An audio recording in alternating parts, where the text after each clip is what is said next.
senior high school students of Kawayan City National High School. For today's video lesson, we will talk about simple and general annuities.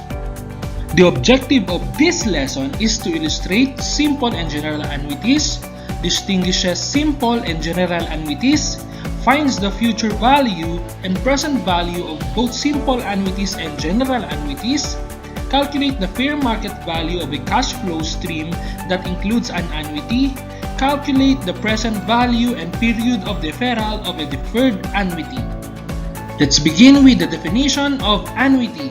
It is a sequence of payment made at equal or fixed intervals or periods of time. We have classification of annuity. First one is classification according to time of payment. First is ordinary annuity. It is for annuity immediate. It is a type of annuity in which the payments are made at the end of each payment interval. Second, annuity due. It is a type of annuity in which the payments are made at the beginning of each payment interval. Second classification is according to duration. First, annuity certain. It is an annuity in which payments begin and end at definite time. Second, contingent annuity. An annuity in which the payments extend over an indefinite or indeterminate length of time. Third classification is according to payment interval or interest period. First, it is simple annuity. The payment interval is the same as the interest period. Second, general annuity. The payment interval is not the same as the interest period. Example of simple annuity. Your mom decided to join their office cooperative and agreed to contribute 1,000 pesos per month beginning in January 2020, which will earn 3% compounded monthly. A college educational plan earns 4% compounded quarterly and payments are made quarterly. Example of general annuity. Your eldest brother applied for a term life insurance. His contribution per year is 40,000 pesos that earns 12% compounded monthly for 20 years. Sir Eli deposits 10,000 pesos on January 20, 2020 and had deposited the same amount of the same date every month. The China Bank credits 2.4% interest compounded annually to Sir Eli's account. As you observe our examples in simple annuity, the payment interval is the same as the interest period. And for the general annuity, the payment interval is not the same as the interest period. Now let's find the future value and the present value of both simple annuities and general annuities. Annuities may be classified according to payment interval and interest period, which are simple annuity and general annuity. Simple annuity is an annuity where the payment interval is the same as the interest period, while general annuity is an annuity that the payment interval is not the same as the interest period. Let's define the terms that we will use in computing the future value and present value of both simple annuities and general annuities. First is the term of an annuity or T. It is the time between the first payment interval and the last payment interval. Second, regular or periodic payment or R, the amount of each payment. Third, the amount or future value of an annuity or F. It is the sum of future values of all the payments to be made during the entire term of an annuity. Fourth, present value of an annuity or P. Sum of present values of all the payments to be made during the entire term of the annuity. Let's have the formula of the future value and present value of an annuity. That is, F is equal to R multiplied to the quantity of 1 plus J raised to M multiplied to T minus 1 all over J. And for the present value, that is P is equal to R multiplied to the quantity of 1 minus quantity of 1 plus J raised to negative M multiplied to T all over J, where your F is your future value, your P is your present value, your R is your regular payment, your J is your interest rate per conversion period, your M is your frequency of conversion, and your T is your time or term. Find the future value or F and the present value or P of the simple annuities given the following. Periodic payment is equal to 1,000 pesos, rate is 5%, mode of payment is quarterly, term is 2 years. For our solution for our future value, we will make use of the formula F is equal to R multiplied to the quantity of 1 plus J raised to M multiplied to T minus 1 all over J. We will substitute the given on the formula, that is F is equal to 1000 multiplied to the quantity of 1 plus 5% all over 4 raised to 4 multiplied to 2 minus 1 divided by 5% all over 4. Our J has a formula of interest rate per conversion period divided by the frequency of conversion, that is 4. And we will have our solution, that is F is equal to 1000 multiplied to the quantity of 1 plus 0.0125 raised to 8 minus 1 all over 0.0125. Simplifying the equation, we will have our future value, that is 1000 multiplied to 8.3589. Simplifying it, we will have our future value, that is 8358.9. For our present value, we will make use of the formula P is equal to R multiplied to the quantity of 1 minus quantity of 1 plus J raised to negative M multiplied to T all over J. We will substitute the given, that is P is equal to 1000 multiplied to the quantity of 1 minus quantity of 1 plus 5% all over 4 raised to negative 4 times 2. All over 5% all over 4. Simplifying it, we will have our equation, that is P is equal to 1000 multiplied to the quantity of 1 minus quantity of 1 plus 0.0125 raised to negative 8 divided by 0.0125. Simplifying the equation, we will have P is equal to 1000 multiplied to 7.5681. And your answer is 7,568.1. Suppose Mrs. Remoto would like to save 3,000 pesos every month in a fund that gives 9% compounded monthly. How much is the amount or future value of her savings after 6 months?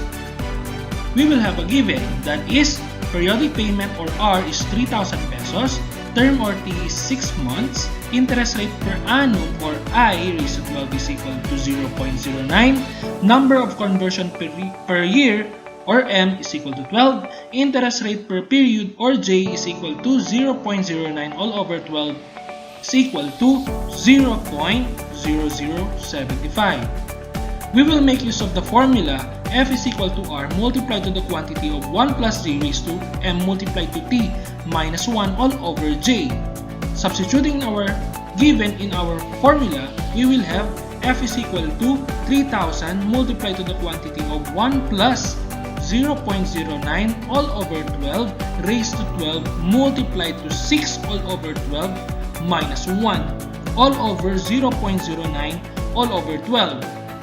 Simplifying our equation, we have F is equal to 3,000 multiplied to the quantity of 1 plus 0.075 raised to 6 minus 1 all over 0.0075. Simplifying our equation again, we will have our future value, that is 3,000 multiplied to 6.11363.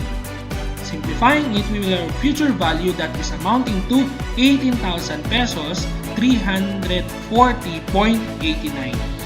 There are two ways to make money in our modern world. The first way is to earn money from income by working by yourself. The other way to grow your fortune is to invest your assets so that it will increase its value over time.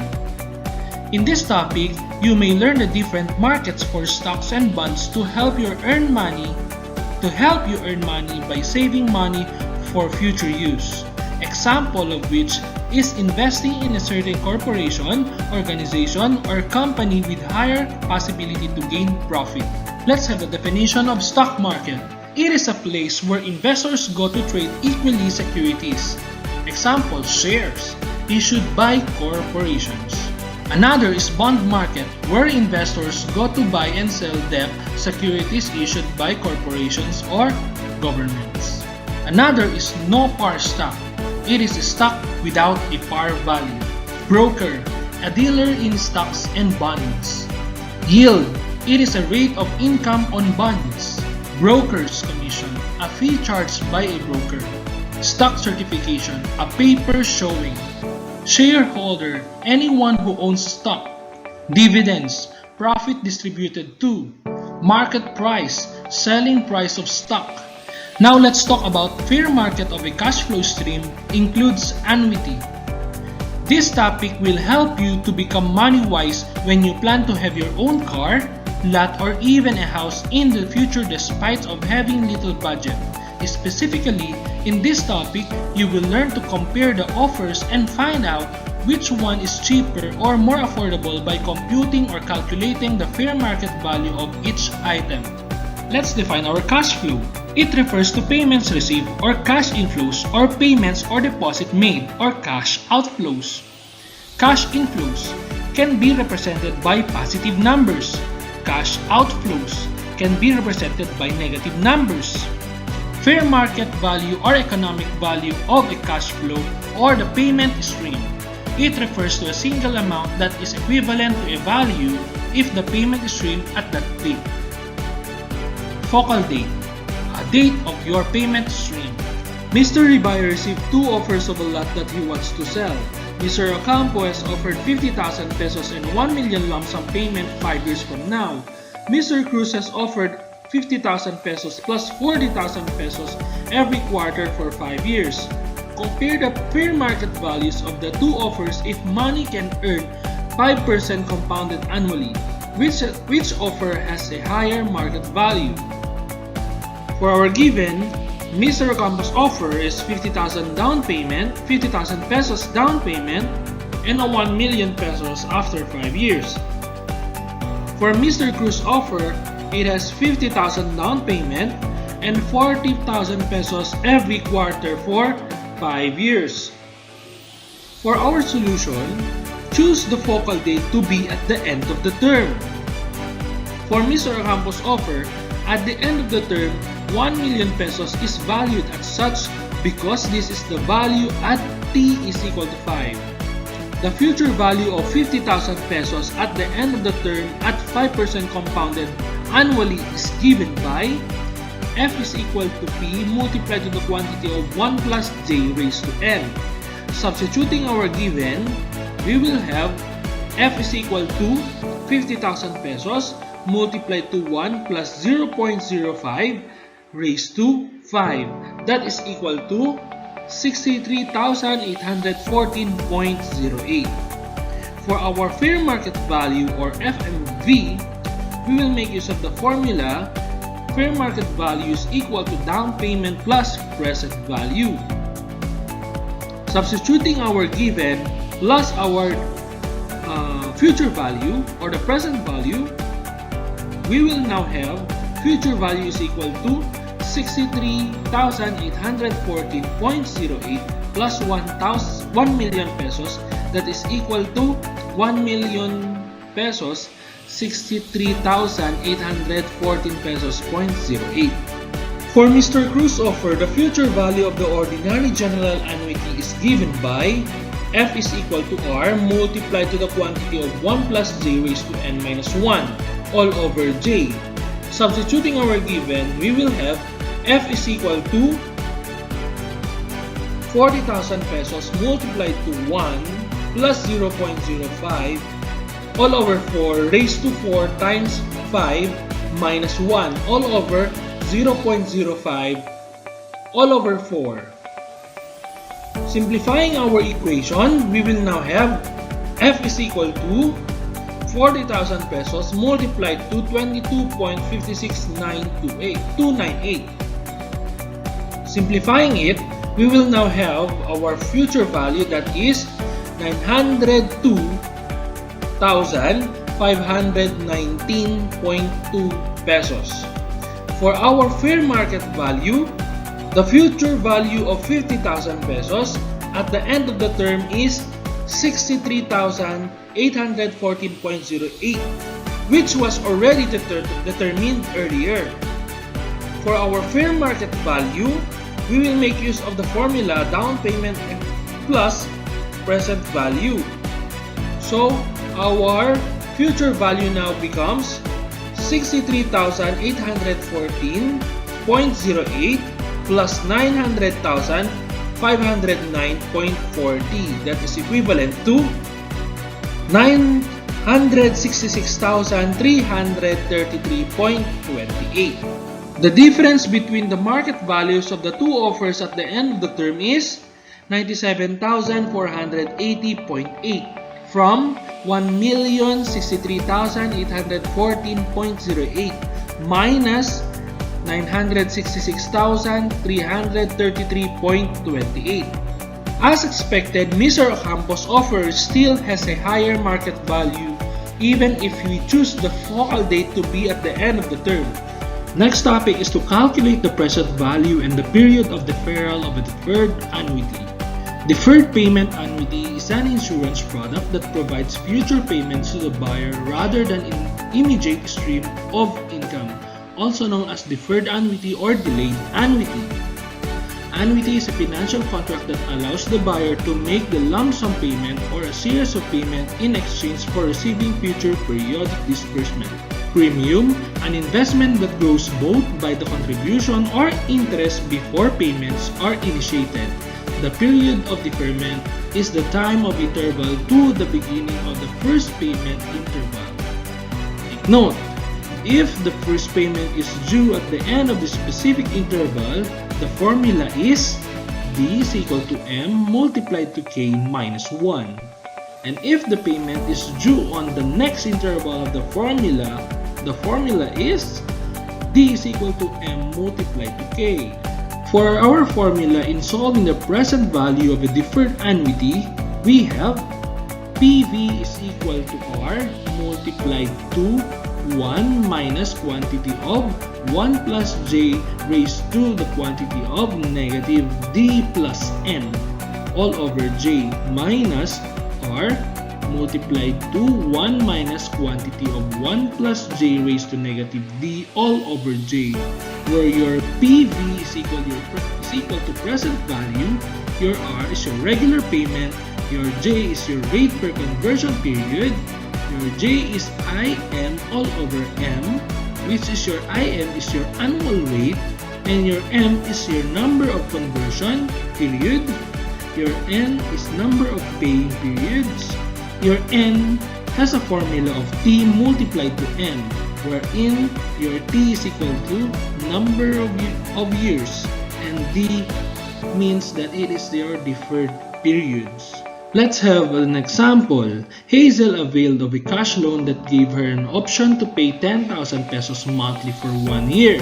The first payment due after 6 months. How much is the present value of the loan if the interest rate is 12% converted monthly? For our given, we have our regular payment that is 10,000 pesos. Our T or time is equal to 1 year. Our rate is 12% or 0.12. Our M is 12. We will make use of the formula PV is equal to R multiplied to 1 minus quantity of 1 plus J raised to negative quantity of D plus N all over J minus R multiplied to 1 minus quantity of 1 plus J raised to negative D all over J. We will solve first what is our J, having a formula of IM all over M. That is 0.12 all over 12, that is equal to 0.01. Let's solve again what is our N, that is M multiplied to T, that is equal to 12 multiplied to 1, that is equal to 12.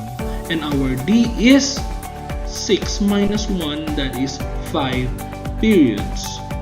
For our solution, we will substitute our given in our formula, that is 10,000 pesos multiplied to 1 minus quantity of 1 plus 0.01 raised to negative quantity of 5 plus 12 all over 0.01 minus 10,000 multiplied to 1 minus quantity of 1 plus 0.01 all raised to negative 5 all over 0.01.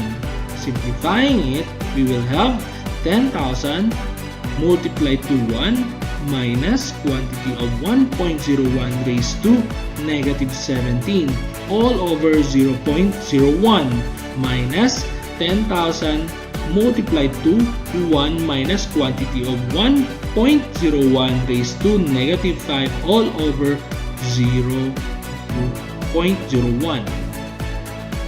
Simplifying it again, we will have 10,000 multiplied to 15.56225212667 minus 10,000 multiplied to 4.85343123933. Simplifying it, we will have our present value, that is 155,622.5212667 minus 48,534.3123,933. Simplifying it again, we will have our present value, that is 107,088.208873. Another example, Joy gave allowance to her mother for her medicine. She withdrew 25,000 semi-annually for 10 years, starting at the end of 2 years. How much is the mother allowance if the interest rate is 8% converted semi-annually? For our given, we have R is equal to 25,000, our T is 10 years, our rate is 8% or 0.08, our M is equal to 2. Computing our J, we will now have 0.08 all over 2, that is equal to 0.04. And computing also our N, that is 2 multiplied to 10, that is equal to 20, and our D is 3.